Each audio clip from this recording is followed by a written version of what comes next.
Heartless. VDL on cloud 9 as Queen missed important meeting with Boris regarding Article 16 Roe. Queen Elizabeth II carried out an essential engagement which may signal Her Majesty is on the mend. The Queen is being mindful of her doctor's advice to rest and, as a consequence, has been carrying out light desk duties. Among them, there is dealing with the government's red boxes, holding virtual audiences and speaking regularly with key officials.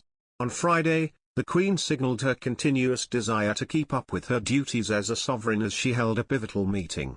The court circular, which records all the official engagements held by senior royals, noted in an entry dated November 12, the Right Hon Boris Johnson MP, Prime Minister and First Lord of the Treasury, had an audience of the Queen today. This register normally points out when an engagement is carried out remotely. In an entry dated November 3, the court circular said Mr. Johnson had an audience of the Queen via telephone this evening.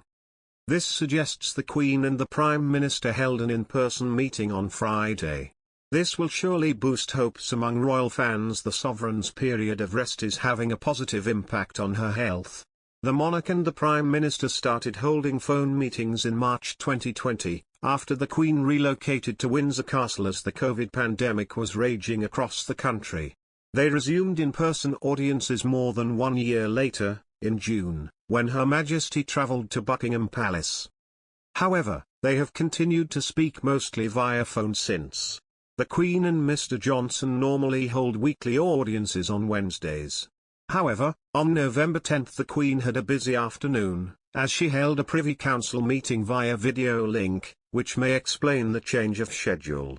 Their latest audience took place as COP26, the UN's climate change summit, was ending in Glasgow.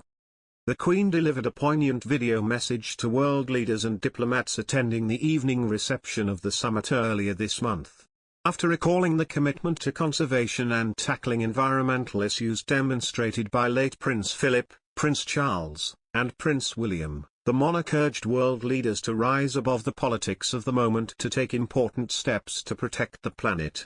Poignantly, she also referred to her own mortality, saying, "Of course, the benefits of such actions will not be there to enjoy for all of us here today, none of us will live forever." Buckingham Palace first announced the Queen had been advised to rest for a few days by her doctors on October 20. On the day, she was expected to travel to Northern Ireland to mark the nation's centenary. It later emerged she was taken to hospital on the same day to run a few preliminary tests, the nature and results of which have not been disclosed.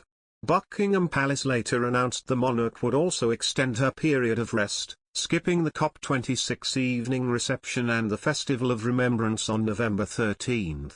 However, the monarch will take part in tomorrow's Remembrance Sunday commemorations. In what will be her first official appearance since October 19, the sovereign will stand on one of the balconies of the Foreign and Commonwealth Office while her son and heir Prince Charles leads the National Service of Remembrance on her behalf. Yet, this event won't mark the Queen's return to full working duties. Buckingham Palace announced earlier this week, mindful of her doctor's recent advice, the Queen has decided not to attend the General Synod service and opening session on Tuesday 16 November. No other in-person visits are currently present in Her Majesty's official diary. The Queen seemed to recuperate within a few days, returning to work on October 26 to receive ambassadors from Korea and Switzerland via video link.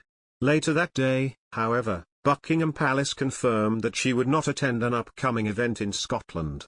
Her Majesty is disappointed not to attend the reception but will deliver an address to the assembled delegates via a recorded video message, the palace said in a statement. The monarch was set to appear at a reception on November 1 with other world leaders, including President Joe Biden and UK Prime Minister Boris Johnson. Earlier in October, news broke that the Queen previously declined an award called Oldie of the Year presented by the Oldie magazine. Her Majesty believes you are as old as you feel, Tom Langbaker, the royal's assistant private secretary, wrote in a letter that the Oldie shared via social media on October 19. As such, the Queen does not believe she meets the relevant criteria to be able to accept and hopes you find a more worthy recipient to accept and hopes